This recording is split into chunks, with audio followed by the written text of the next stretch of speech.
शहंशाह अकबर अपनी अदालत में अक्सर दरबारियों से सवालात पूछा करते थे।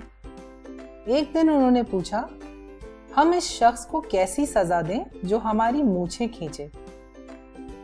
एक आदमी ने जवाब दिया, इसे छड़ियां मारनी चाहिए।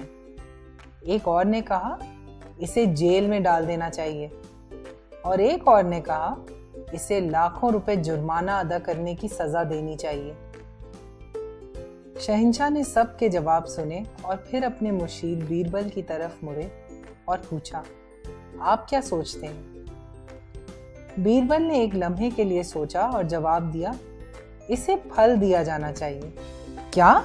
शहंशाह ने जवाब दिया, मैं शहंशाह हूं, लोगों को मुझे बेइज्जत नहीं करना चाहिए। क्या तुम्हें कोई अंदाजा है कि तुम क्या कह रहे हो? बीरबल ने जवाब दिया, मैं पागल नहीं हूं, मैं जानता हूं कि मैं क्या कह रहा हूं। शहंशाह ने गुस्से से पूछा, फिर तुम ऐसा किस तरह कह सकते हो?